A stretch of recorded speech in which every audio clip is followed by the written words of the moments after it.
issues with the sub. So we have to go through and talk about these really quick. So we've been graphing a lot of things. We know that shifting works the same way, right?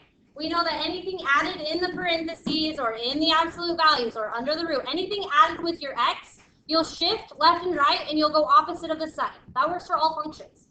And then anything added on the outside will be your shift up and down and you go with the sign. So let's recall how to graph these absolute value functions because we struggled with these because that sub messed up that video.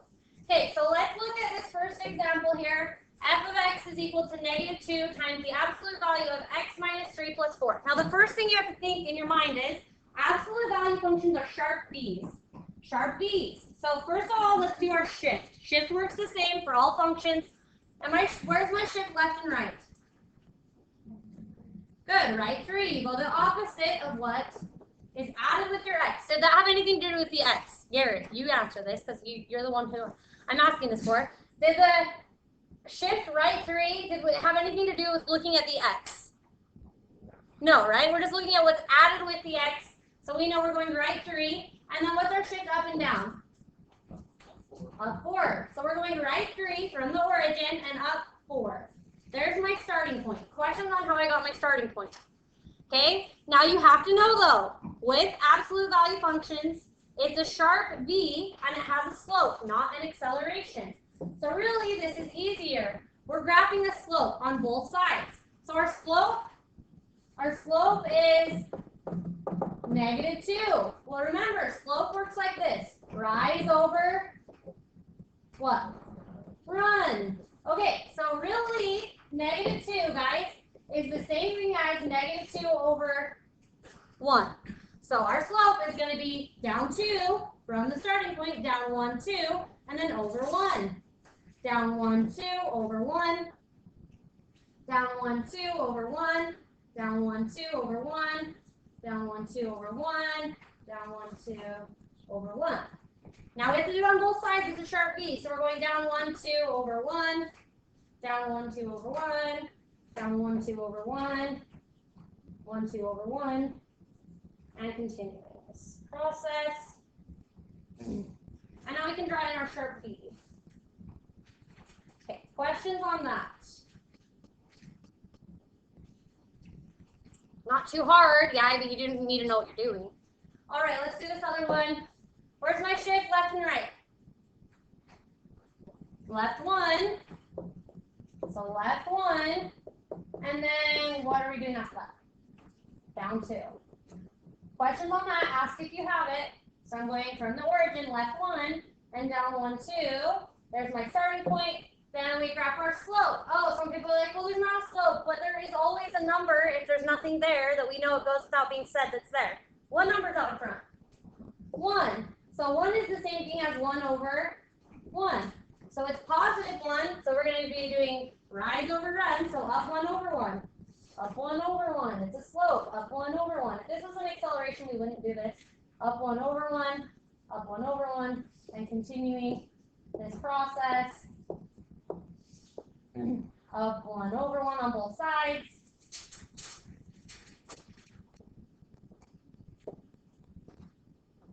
Okay. Okay, I messed it up. Okay, any questions on that? Oh, messed that one up royally. The important thing is that I got it. So from here, up 1 over 1, up 1 over 1, and continuing. Okay. From the starting point, right? I don't know why I randomly started in the middle of the graph doing nothing. I don't know. Okay. Questions on that? Okay, awesome. Last one. Graphing this. If you don't want to write this one down, you don't have to. If you want to just watch, that's fine on this one. You can be done with your blast from the past part of your notes.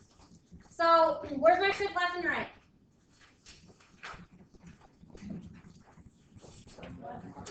Left 3, then what? Left 3, down 4. There's my starting point. That was our left 3. That was our down 4. Now our slope is rise over run. Good. So we're going to go rise over run. So down 1 over 3. So down 1 over 1, 2, 3.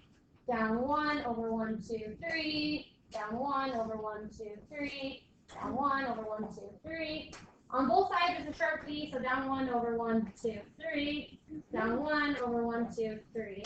And we have this really open, stretched out absolute value function. Questions on that? So really, or do we feel pretty comfortable with absolute value functions? Okay, awesome. Okay, let's move on to the new stuff today. Get out your calculators, make sure they're ready to go.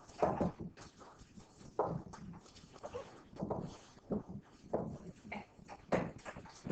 So today what we're doing is we're going to be graphing again, but we're going to be graphing exponential functions. Now, guys, we're probably getting good at graphing by now. Shifts work the same way, but today we're not going to deal with shifted exponentials. We're just going to deal with non-shifted exponentials, and then tomorrow we'll do shifted exponentials, because I want us to get comfortable with just non-shifted exponentials first. Now, secondary 1, you focus in on exponentials. So you've graphed these before. This is not new to you. I'm going to kind of treat it like it's new.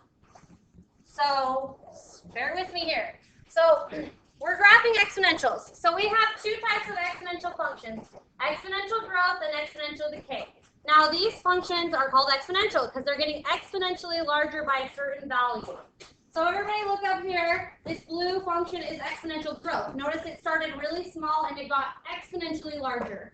Then exponential decay. This red function, it started out really large and it got exponentially smaller, smaller, smaller, until it got really, really close to 0. Now understand, this is the equation for a exponential function. F of x is equal to a times b raised to the x power. Now notice the x is in the exponent, very important. And notice that a is multiplied to b, where b is the part being raised to the x power. Now you have to understand, this a is not being raised to the x power. So if you take the a value and multiply it in, and then raise it to the x power, you've also raised a to the power. So understand, a times b, where b is the only part, raised to the x power. Okay. Now with non-shifted exponentials, you have an asymptote at 0, at y is equal to 0. So you're going to always draw in your asymptotes. It's a requirement for you. Now remember, asymptote is just a value that our function gets really, really, really close to, but never ever crosses. So these exponential functions, notice it started really, really small. It was pretty much 0, but it never got quite to 0, but so very small that it was pretty much 0, and then it little by little got exponentially larger. Then with decay, it started really large, and it got really, really, really, really, really, really close to 0, but it won't ever cross the asymptote. But it won't actually touch down at 0. But it might be 0.00000000000000001. That's a really small value, very close to 0, but it won't cross 0. Now look at these guys. Domain. Domain is x values. It says, you look at the end behavior. Where's my function growing from left to right?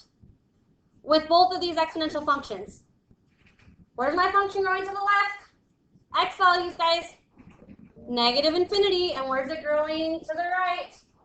Positive infinity. So for exponential functions, guess what? For non-shifted, your values are going to be growing from negative infinity to positive infinity always. Now there's two different ways you can write from negative infinity to positive infinity, or you could also say all real numbers, because negative infinity to positive infinity would be all real numbers. That sign, that fancy R, is the symbol for all real numbers. So now from now on, I'll also accept that as an answer. If you don't want to say from negative infinity to positive infinity, you can say all real numbers. Now our range depends on our y values, on our asymptote, okay? So today, it's going to be easy. Our range is always going to be the same because we're not going to have shifted exponentials till tomorrow. But notice our range is our y values. So notice our y values get very, very close to 0, right? And they grow to where? Positive infinity, right? They're getting really, really close to 0, and they're growing to positive infinity. They'll never touch down at 0, so that's why we'll put a bracket. It'll be 0 to positive infinity. So it gets really close to 0, it doesn't touch it, so we put it doesn't include 0, so we put our parenthesis, and then it's growing to positive infinity. Okay, let's go ahead and graph these.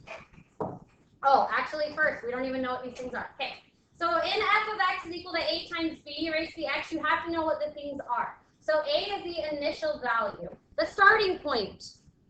So at your origin, you'll know it's your starting point on your y-axis, your a value is. So that'll be the first thing we're going to graph. So a is the initial value, the starting point, the y-intercept. And then B is our growth or decay factor. Now you have to know something. It is growth if our B value is greater than 1. So 1.2, is that greater than 1? 1.001, still growth? Yes, any value greater than 1 will make this exponential growth. And then any value that for B that's less than 1, so if it's a fraction or a decimal less than 1, then you'll know it's exponential decay. And then X is our exponent that's up in the power, and that's where we'll plug in values. Does everybody know the difference between exponential growth and decay? Okay. I'll give you another second to get that down, and then we'll get going. All right, so here are the steps. I don't want to wait for you to write this down. You're going to see us practice it. So if you want to take a picture of it, that's fine. So take a picture really quick so that we can just move on. You can refer to your phone. That's why we have technology, so we can better our education, right? So take a picture of it, and then we'll just practice it, and then you can refer to your phone. You'll want these steps, though. They're going to be useful. Because really, guys, if you notice, most of the time, I give you step-by-step instructions on how to solve every problem. So if you have those steps in your head, you should be able to do any problem. Okay, so multitask. The first thing we're going to do is draw in our asymptote. With a non-shifted function, it's always at y is equal to 0. So on the x-axis, ding, ding, ding, ding, ding, that pink asymptote. The second thing we'll do is plot our initial value. You look at A, you'll plot that on the y-axis. Then from there, I'm just going to have you plug in values. You guys understand, like you can graph any function by plugging in x, y values, right? I mean, x values, okay? So I'm just going to have you plug in values. I was going to teach you doing all this cool stuff, how I used to teach it, and I'm like, honestly, it's easier to plug in a value. Why not make it easier, right? So we'll plug in, now I'm requiring you to plug in 2 values to the right and 2 values to the left of your initial value. So you have to have 2 values to the right and 2 values to the left. Then we're going to state the domain and range, okay? So let's go ahead and practice this. Here's our first example. So it says, state the function is growth or decay by looking at it right now. Then graph and state the domain and range. So tell me, is this one exponential growth or decay? How do you know it's growth? Growth, because the B value is greater than 1. Very good. I guarantee on tests, I'm going to give a problem that doesn't say graph, doesn't say to do anything, but says, is this exponential growth or decay? And it would be a tragedy to miss it. Tragedy to miss it. So this one's growth because 4 is greater than 1. I'm going to write that as well. Because 4 is greater than 1. Very good. All right, so now our first step, guys, is to draw in your asymptote. Now we're not shifted. Notice there's no shift because nothing's added with our x. So our asymptote, we're just starting at the origin, and our asymptote is at y is equal to 0, which is right here on the x-axis. Does everybody see how that's y is equal to 0? That's no shift on your up and down.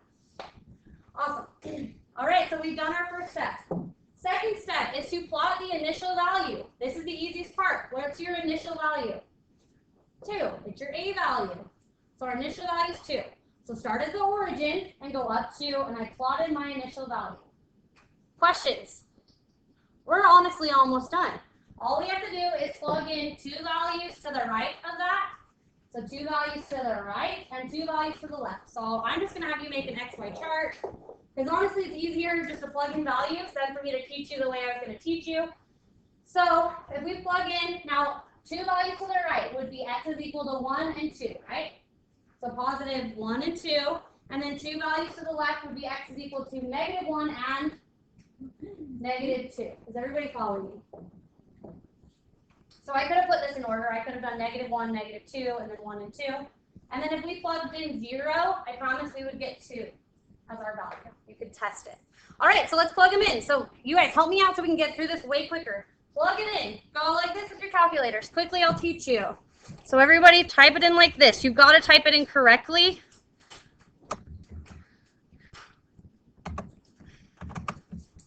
So you'll type in. You've got to type it in correctly. Here we go. Come on, TI Smart View. Why aren't you opening?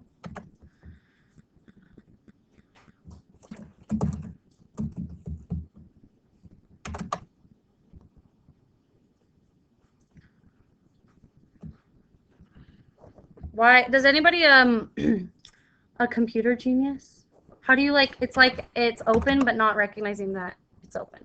Anyone a computer genius? What? Cole, how do I make this open? All right, continuing. So we have 2 times 4 raised to the x power, right? Now we want to plug in, oh, you know what? We're more advanced than that. Do we want to plug in all those values? No. So why don't we just go like this? This is a cool idea. Everybody, let's type it into our graph and then use our table, and we don't have to plug anything in. We're so smart. So we're going to do 2 times, parentheses, 4 raised to the, so you'll do caret raised to the x power. Is everybody there? Now you'll hit graph. So our graph's not very good. We would have to fix our window, but we don't really care about that. We care about the table of values because we're going to graph it ourselves. So now hit second table, and can't we see those values? If we plugged in 1, we'd get what? 8. If we plugged in 2, we'd get 32. Isn't that easier than plugging them in individually? I think it is, but if it's your choice, if you want to plug them in, you can. So everybody keep your XY chart up and you tell me what those values are. Now, if you need to see -1 and -2, you scroll back up like this. You just scroll up. So to me, that's quicker than plugging in those values. Okay, so tell me. Seriously? All right, where do you go? I swear it's in here somewhere. I already have it open. Yeah. All right, here we go. So for 1, what did you get for 1 if you plugged in 1? 8. Okay, what did you get when you got plugged in 2? And what did you get when you plugged in -1? 1 point, what is it? 0.5. And what did you get if you plugged in -2? 125. Okay, let's graph those values. So now we'll go over 1, up 8. So over 1, up to 8. And then we're going over 1, over to 2, up to 32. So over 2, up to 32, clear off the graph, right? Okay, so that's good as long as I see your tables. And then at -1, we're at up 0.5, right? -1 up 0.5. So -1 up a half. So right there. And then -2 up 1.125. So -2 up right there. So it's getting really small, exponentially small. And then it goes up like this. It's getting really close to 0 very quickly, as you can see. Is it ever going to cross the asymptote? No, it's going to get really close to 0. Very, very close, but it's not going to cross. So we're done. That wasn't too bad, was it? Let's say our domain and range. What's my domain? -infinity to positive infinity, or all real numbers. And my range is being covered by my little thing. So what's my range?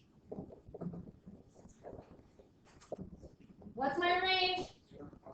0 to positive infinity. Does it touch down to 0? No, so we put a parenthesis and it grows to positive infinity. Okay, questions? Okay. Let's do another one. Okay, looking at this one, is it exponential growth or decay?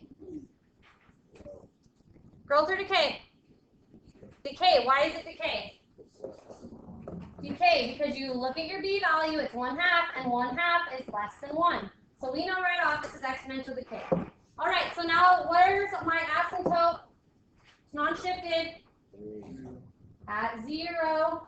At y is equal to 0. So there's my asymptote. That's my second step. And then we're going to plot our initial value, which is 3. So we go up 3. That was our initial value, the a value. And then set third, you'll do your XY chart thing. I need 2 values above and 2 values below. This time I'm going to put it in order. So I'm going to do -2, -1. We're not going to do 0. We already did 0. We already plotted 0. You plug in 0, you'll have 1/2 times 0. 1/2 raised to the 0 power, which is 1. 1 times 3 is 3, which makes sense. 0 up 3. And then we'll plug in 1 and 2. I would just do the little XY chart thing again, so then you don't have to plug them in individually and potentially make any errors. So somebody do that and tell me those values, and then we'll be done, and I'll let you work.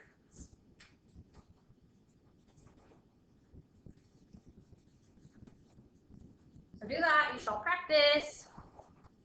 Not rely on other people. Yeah, what'd you get for -2? Okay, I'll be right with you. Okay, 12, -1, and 1, 1 point, and 2.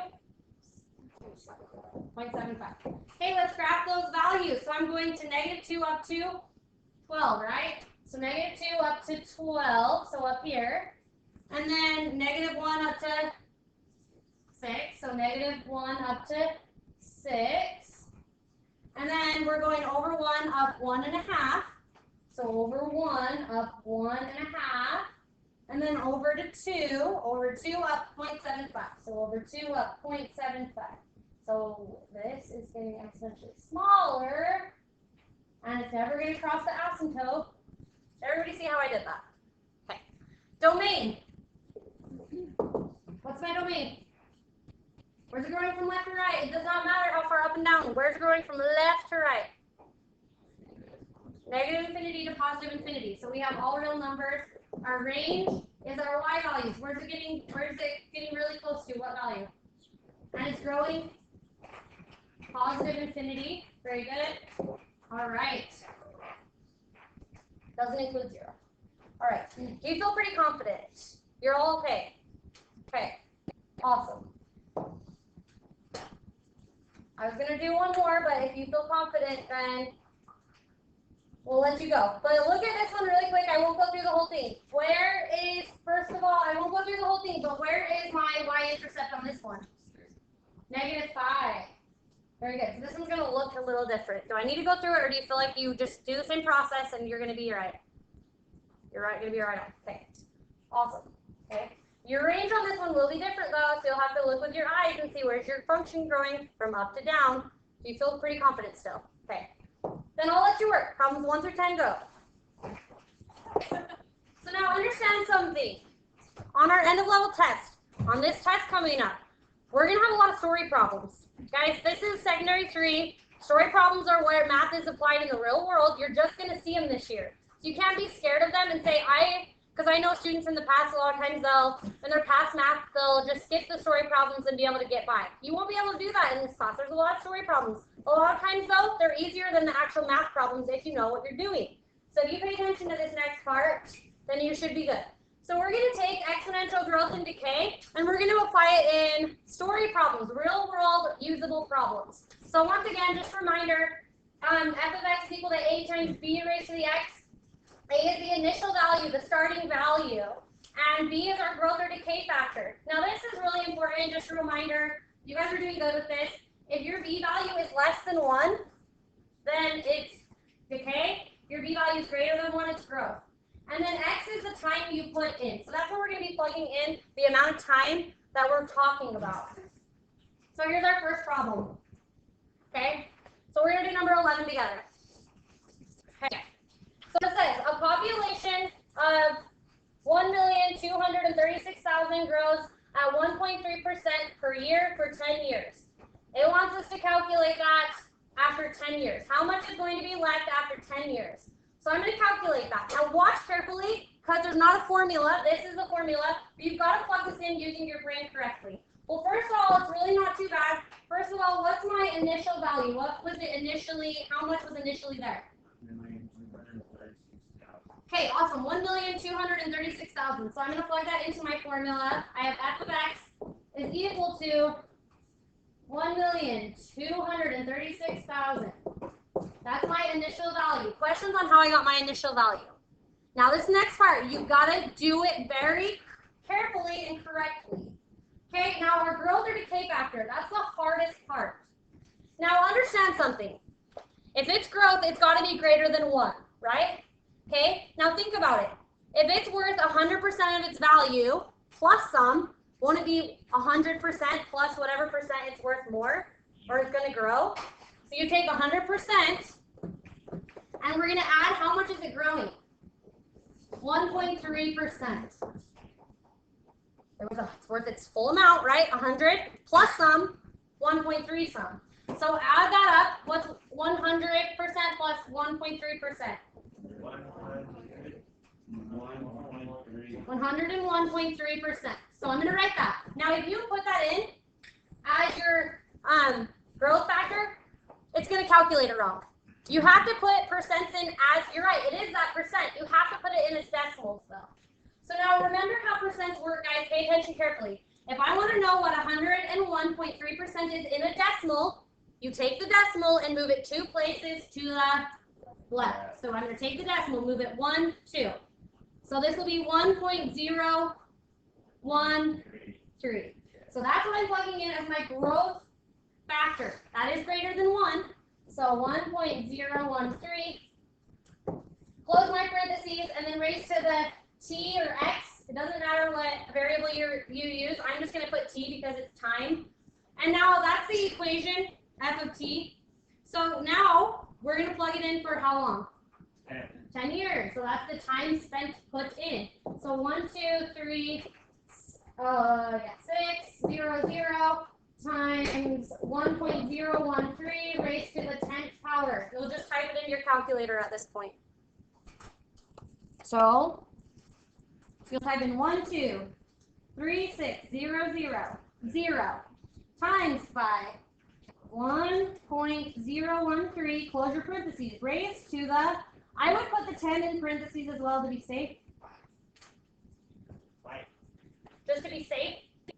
Raised to the 10th power, so I just put the 10 in parentheses. And then, so our answer is 1406413.169. So that would be our final answer. Yes? Yes? Oh, you know how you said put the 10 in the parentheses? Uh-huh. The same parentheses as the decimal? Oh, no, I mean, like, when you raise it, I would just, you do the caret? Yeah. The caret part, I would then put 10, just to be safe. It should calculate it without it, but, yeah, good question. Hey, let's do one more, okay? One more, and I'm gonna do the one off your worksheet, so it'd be worth it for you to just stick with me. So I'm going to do problem number 12, and then I'll let you work. So it says, a population of 752,000 decreases, keyword decreases, at 1.4% per year for 18 years. So is this exponential growth or decay? Yeah. Decay. Okay, good. So what's our initial value? 752,000, and then times by our factor. Now this is the trickier part. Now, we initially were worth 100%, right? Everything is initially worth 100%, right? Now, this was decreasing by 1.4%. So we're going to take our 100% and subtract off what it's decreasing. So 1.4%, and what percent is that? 98.6. So 98.6%. Can I just type in 98.6? No, I've got to write that as a decimal. Take your decimal, move it 1, 2 places. So 0.986. So that's what we'll plug in right here. Now we know it's decay for sure. That's less than 1, 0.986. And then raised to the 18. So type it in.